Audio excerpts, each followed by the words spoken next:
Before this video gets started, I'm going to give you an epilepsy warning. The gameplay that I'm going to be showing in this video has a lot of flashing lights, and it is kind of disturbing for people who do have suffer from that issue. So just want to let you guys know before you watch the video, there's going to be a lot of flashing lights. There is an epilepsy warning.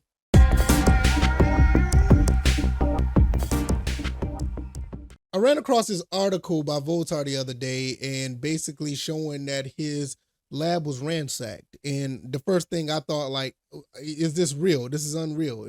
Everything in his lab is destroyed. Now, if you don't know who Voultar is, he is a gem, a gold mine of information in the retro gaming community. I always look to him to stuff. He does a lot of mods, RGB mods, a lot of information that he does with the retro consoles. And I think he's absolutely amazing at what he do. Soldering, expertise. I mean, he knows all about it now. Just watch his work when he goes live on YouTube or Twitch. And as a matter of fact, I have to send him my N64 to be RGB modded. I've been holding off on that for a while, but I really need to send that. Well, it's probably going to take a little bit longer than I expect at this point, because now look at what happened to his place. I'll show you some pictures in a second. I'll scroll it up so you guys can see.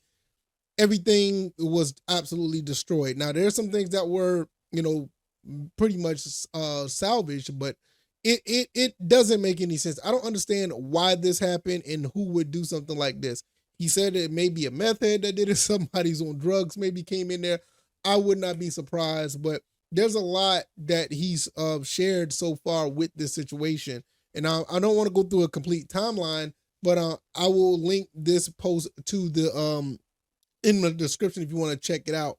So basically, this what it looks like. If you want to see all this, like this, what it looks like. I don't want to hit the screen because it may mess up the screen on my video, so I don't want to really do that. But if you can see it from here, it looks pretty bad, and like somebody really went through there and went through a lot of stuff. And there's other items that were not necessarily.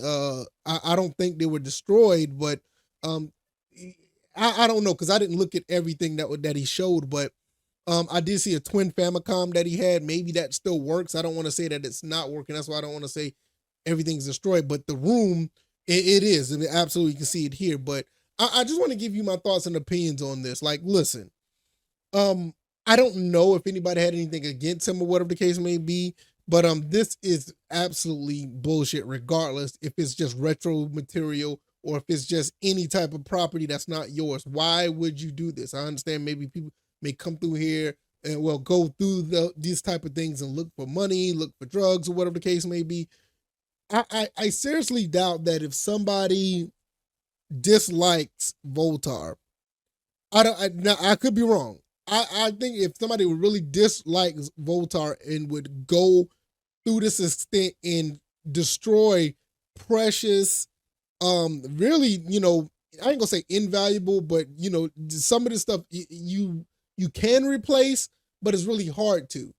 So I don't think somebody would go out the way to destroy this type of property because you hate someone. I mean, unless you just don't like video games, and but I just don't see it. But nevertheless, this shouldn't not have happened. It's absolutely ridiculous that it did, and quite frankly, I'm kind of upset because a guy like me, I cherish these items as far as retro gaming stuff, and you can see all the original Xboxes that are down there. Like I said, it was a twin Famicom that he showed that was I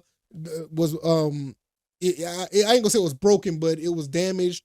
You had some other things that he had that was messed up, and it was really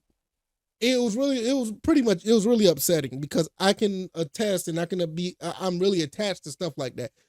I can show you in this room, or you can look at my game room setup video that I did, that I actually have a lot of the stuff that he has as far as consoles, and I try my best to take care of all of my stuff because I love these products. I love what this stuff means, and I love playing these consoles. They're absolutely a joy to play, and I just don't understand what will make somebody do something like this.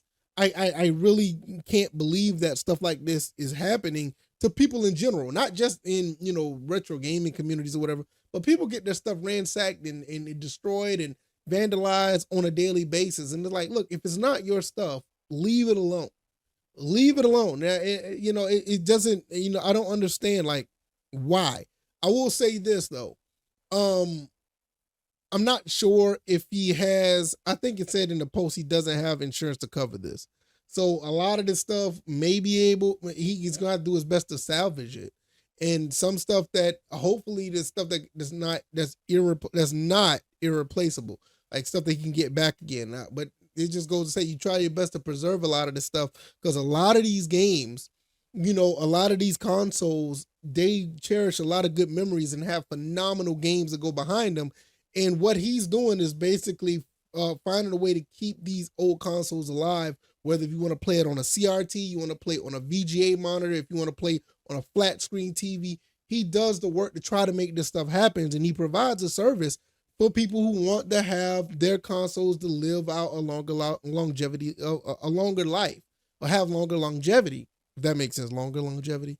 But you know what I'm saying. Like I said, my N64, it only runs in S video. I would love to get it in RGB so I can use, Retrovision cables to play those games in higher quality. And speaking of Retrovision cables, he was really concerned that the Retrovision cables for the Dreamcast, people been wanting these Dreamcast component cables for a long time, and he's been working on those. And luckily nothing happened to those. He also put a post out showing that nothing happened to those cables as well. Now I did a video on another set of component cables for the Dreamcast. If you want to check that out, and that'll be awesome. I mean, I think it's a pretty good quality piece of equipment, but there's nothing like Retrovision cables. I'm not gonna lie. I would love to get some HD Retrovision cables for my Dreamcast if they were able to come out. I have HD Retrovision cables for my SNES. Beautiful, beautiful picture. It's just that at the end of the day, this guy does a lot of work. He does a lot of hard work, and I'm pretty sure this is probably just a hobby for him to do.